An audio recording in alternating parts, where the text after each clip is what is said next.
All right, today we're diving into Snap Inc., the company behind Snapchat.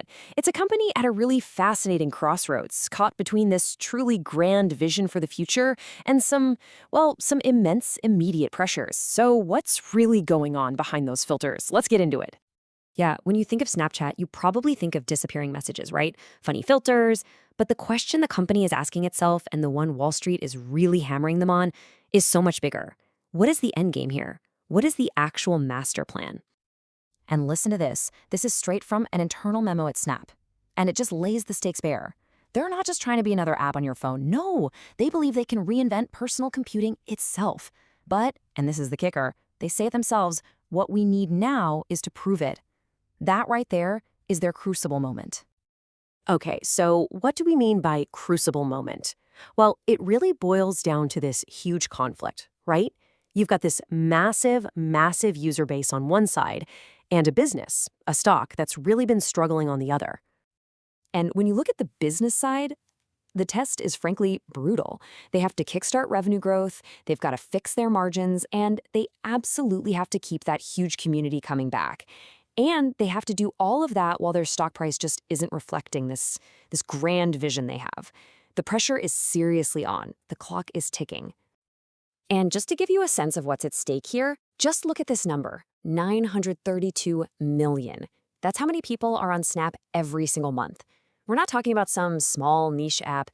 This thing is a global communications powerhouse. That's the foundation they're working with, and it's exactly why their vision can be so incredibly ambitious. I love this comparison because it gets right to the heart of Snap's whole philosophy. Think about it. TikTok is like a giant arena. It's all about public performance, going viral, catching the latest trend. But Snapchat, they see themselves as the inner circle. It's built for your actual friends, for close, private, real-time sharing. And you've got to get this distinction because it is absolutely crucial to understanding where they're trying to go next. So, where are they trying to go? Well, that brings us to the spectacles revolution. This is their big bet. This is how they plan to just leapfrog the whole social media rat race and create something entirely new. And again, a quote from that memo just nails their ambition. They don't see their AR glasses, specs, as just some accessory for your phone. Oh no, they see them as the successor to the smartphone. A once-in-a-generation transformation. I mean, that is a seriously bold claim, right? So what does this future actually look like? We'll try to picture this. You're learning biology, but with a virtual cadaver floating right there in the classroom. Or you're working with your team on a 3D prototype that's sitting on the conference table in front of you. They're even talking about replacing physical stuff with digital photons, basically weightless digital versions of things. And you'd interact with all of it just using your hands and your voice, no screen. That's the dream, right? That's what they're selling. Okay, so that's the grand, almost utopian vision. But we have to slam on the brakes and crash right back down to today's harsh reality. Because while Snap is dreaming up the future, Washington, D.C. is demanding answers about the very real dangers on its platform right now.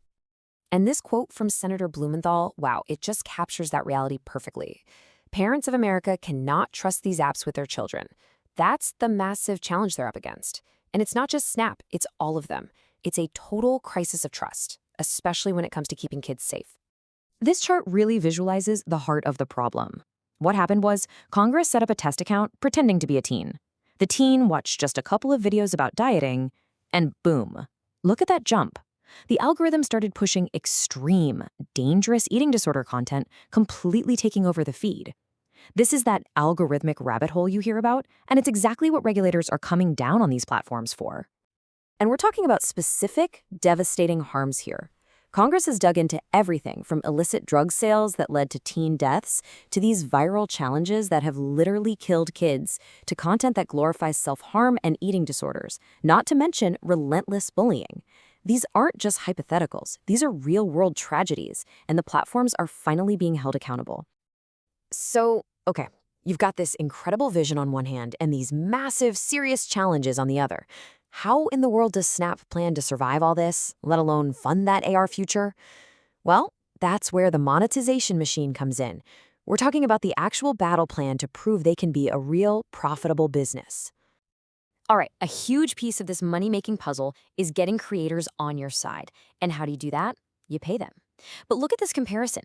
You've got Meta, TikTok, YouTube, they're all pretty open about the cut creators get. But Snapchat? It's undisclosed.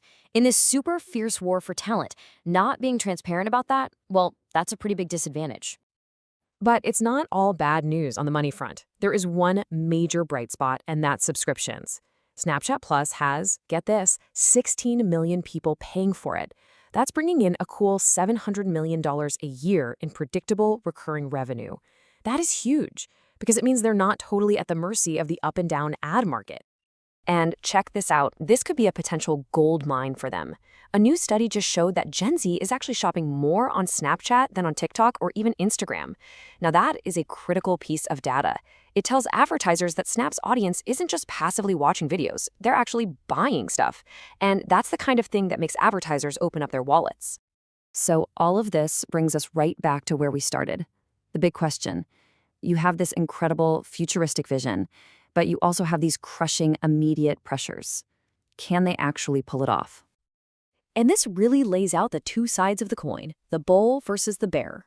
The bulls will tell you, look at that massive user base. They're way ahead in AR. Subscriptions are growing. They have a clear vision. But the bears fire right back with, what about the regulators? The competition is insane. Their core market is shrinking. And they've never consistently made money. And so, at the end of the day, we're left with the ultimate question. Is Snap really building the future of computing, the thing that comes after the smartphone? Or are all these struggles a sign that its big moment is, well, just like one of its messages, about to disappear? The final verdict? It's still out.